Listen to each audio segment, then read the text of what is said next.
What's up, you guys? This is Go to back with another video, and man, oh man, I cannot believe it. For the first time on this day, 20 years ago, the Timberwolves were making it to their first ever conference finals appearance, back when they had a prime, young Kevin Garnett leading that team, and now look at what Anthony Edwards is doing now at the age of 22. This is now really a start of a new era in basketball, truly. When you look at the Indiana Pacers, granted the Pacers had one of the luckiest runs ever, easiest runs ever to the NBA Conference Finals. They still made it, give them their credit. And when you look at the Timberwolves, they have really just elevated with Anthony Edwards being that guy on that team. When you look at Jalen Brunson, even looking at Jason Tatum, how young of a player he is, and Luka Doncic, the league now is changing direction. And man, oh man, this Game 7 for the Timberwolves and Nuggets series was something that will go down in history. First off, this was the highest comeback ever in a Game 7 for the Timberwolves. But let's not forget, to that point before then, the Nuggets were really playing well.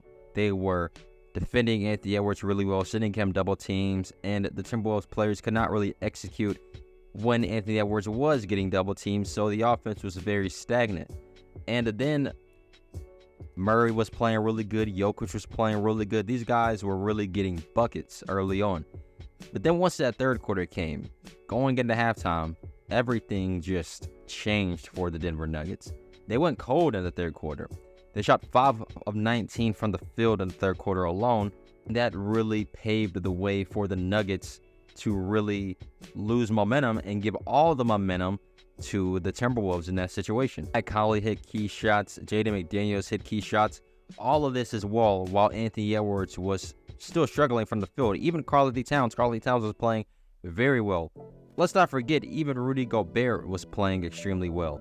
Let's not forget that one fadeaway shot that he made. I was like, what?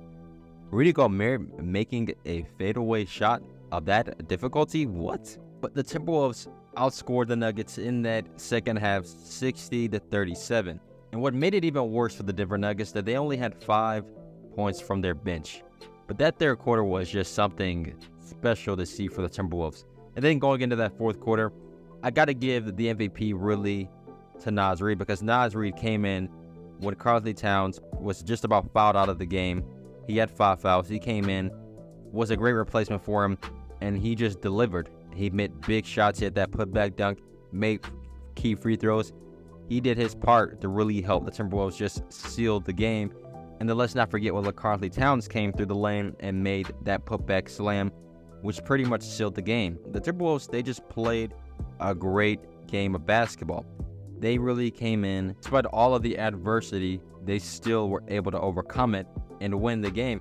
When you see just alone in the game was weird, because the Nuggets, even though they were hitting a lot of momentum and they were playing really well, it didn't really feel like, to me personally, that they were going to hold on to it. Not saying that I was going to predict this, but the game just felt weird in a sense, like, because the scores, even going into halftime, were still relatively low. Even though it was the lowest number all year long for the Timberwolves, scoring only 38 in the second half, the game just felt kind of weird, kind of different. And the Nuggets, they just didn't execute. Then going into that third quarter, boom, they collapsed. Didn't score for like 6 minutes in the game, which caused the Timberwolves, being a talented team, to go on the run. And mind you, Anthony Edwards was still struggling at this point of the game. He finished the game with 16 points, but he shot 6 for 24 from the field, and they still won because several players on the team still finished with double figures in points. Crazy part is, too, they only shot 39% from the field. So this series was definitely an up and down series. At one point, Jokic was making Rudy Gobert look like barbecue chicken out there, just getting easy plays, doing what he wanted. And then you can literally see the next game, the Timberwolves come out and they dominated that game in Game 6. It's all really an adjustment game. And now the Timberwolves are going up against the Dallas Mavericks. And this is going to be a really, really interesting series, in my opinion. I mean, it's going to be hard to stop Luka and Kyrie, but it's going to be definitely hard for the Mavericks to really compete with a team like the Timberwolves when they play such well-organized basketball. I only mentioned that, but they have the best defense in the league, and they have perimeter defenders. They have guys that can guard multiple positions. They have many, many great players. This team is deep, very, very deep, and it's going to be a great series overall, in my opinion. I think that the Timberwolves will win this series in maybe 6 or 7 games. Mavericks definitely have a chance, and they can win this series. It can really go either way, but I have to slightly give that edge to the Timberwolves. I just think they have better overall depth on this team. They have better defense. These guys are battle tested.